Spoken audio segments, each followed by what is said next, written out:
सुप्रभात। मैं जगेंद्र राणा।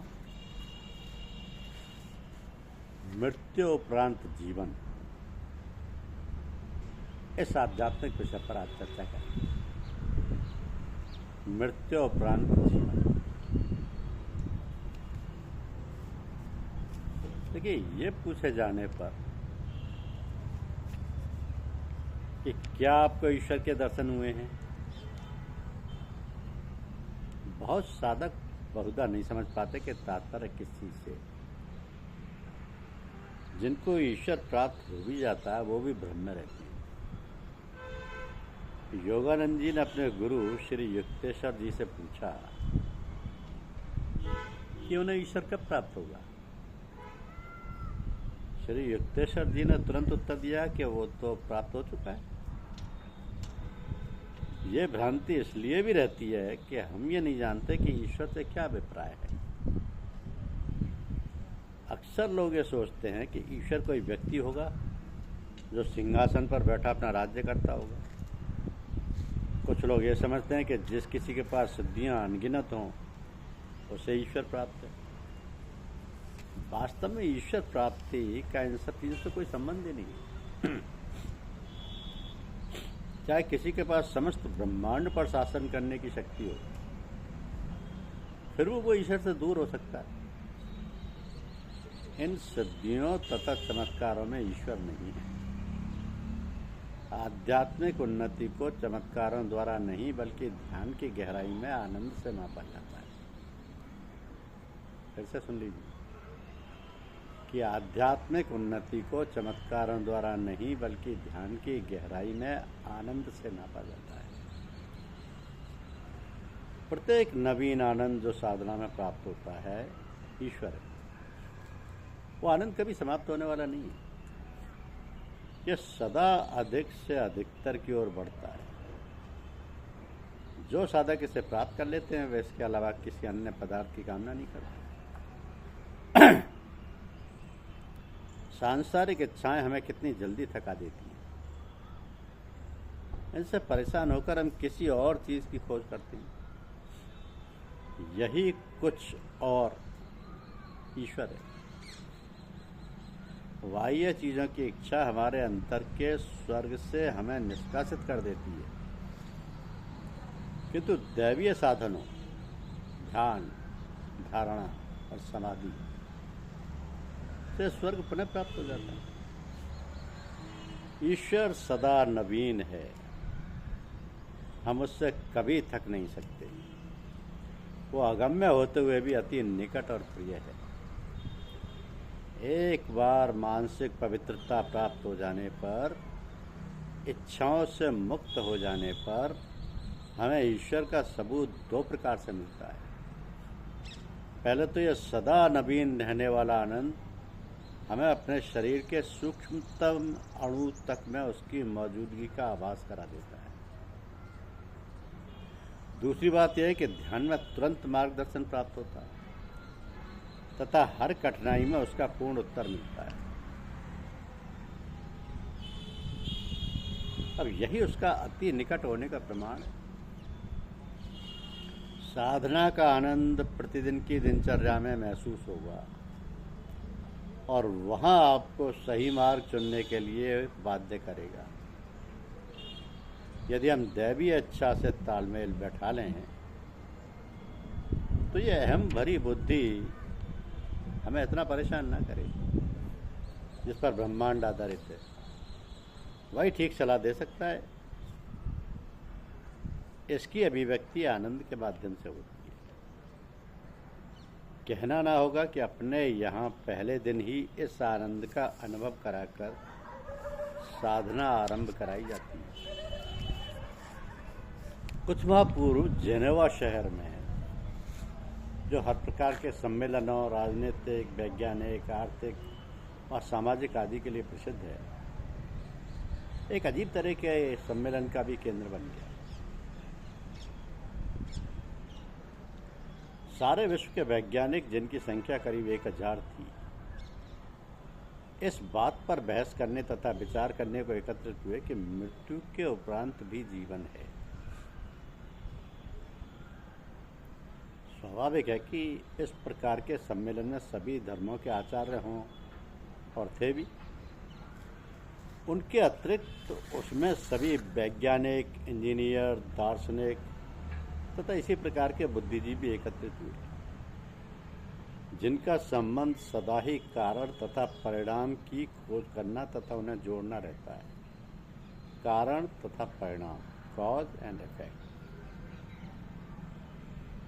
अब इस प्रकार के सम्मेलन का पश्चिमी देशों में होना एक बहुत बड़ी बात है, क्योंकि उनकी सभ्यता का पूरा झुकाव भौतिकवाद की ओर अधिक है और आत्मा की आवश्यकताओं की ओर से उदासीनता है।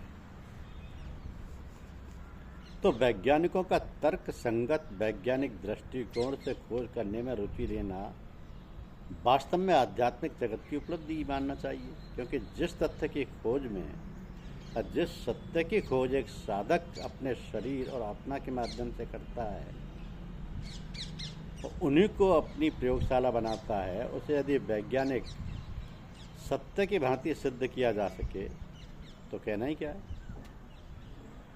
तो जिस सत्य की खोज एक वैज्ञानिक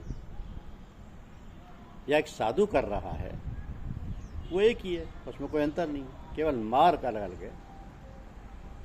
यदि आध्यात्मिक जगत के अनुभवों में भी कारण परिणाम का संबंध स्थापित किया जा सके तो इस निधि को भी उसी प्रकार प्राप्त किया जा सकेगा जिस प्रकार 2 और 2 के जोड़ से 4 का अंक प्राप्त हो जाता है। तो इस सम्मेलन में कई महत्वपूर्ण निष्कर्ष सामने आए। एक पादरी ने दावा किया कि मरते समय के अनुभव सभी मनुष्यों के लगभग एक से होते हैं। सभी को या तो गहन आनंद महसूस होता है या फिर तीव्र प्रकाश दिखाई देता है। वे उसी में खो जाना चाहते हैं, मगर कुछ लोगों को अपने से पहले मृत संबंधी आदि दिखाई देते हैं और ऐसा महसूस होता है कि वे उसे लेने आए हैं। वह उन्हीं में मिल जाना चाहता है और उसके लिए वो सब जीवित उठते हैं। तो मरने वाले व्यक्ति के लिए उनसे कोई दूरी नहीं रह जाती। एक पादरी ने इससे भी आगे बढ़कर एक दावा किया तथा सभी को अपनी खोज से आश्चर्यचकित कर दिया। उसने बताया कि विभिन्न धर्मों के मानने वालों के मरने के समय के अनुभवों का उसने अध्ययन किया और पाया कि सबको मरते समय एक ही प्रकार के अनुभव होते हैं। सभी को मरते समय वही गहन आनंद की अनुभूति तथा प्रकाश के दर्शन हुए। सभी धर्मों के एक होने के का इससे बढ़कर और क्या सबूत हो सकता है।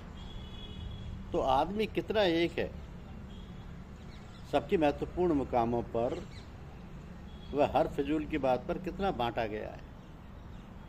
ये मेरा अनुयायी है, ये उसे मानता है, ये उसका पैगंबर है, उसका खुदा अलग है। इन्हीं बातों में मेहनत और मौलवी सारी आध्यात्मिकता समाप्त कर देती। जबकि जन्म और मरण जो कि न टलने वाली 2 धुरियां हैं, उनके बीच सब ही मनुष्य एक हैं।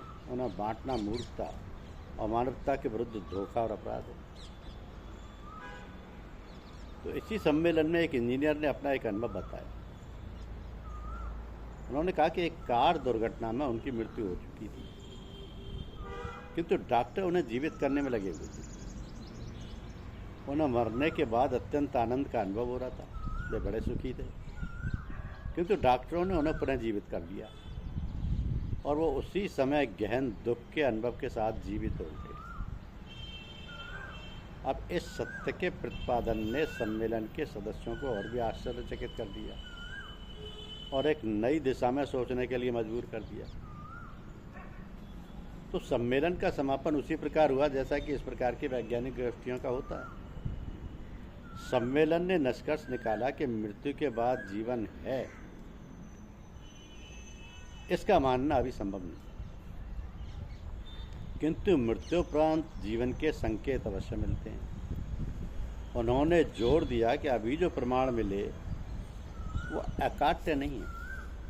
उनके आधार पर इस प्रश्न को अधिकारपूर्वक समाप्त नहीं किया जा सकता। इस निष्कर्ष के बावजूद सम्मेलन अपने आप में निश्चय ही एक उपलब्धि रही तथा सारे विश्व का ध्यान उसने आकर्षित किया।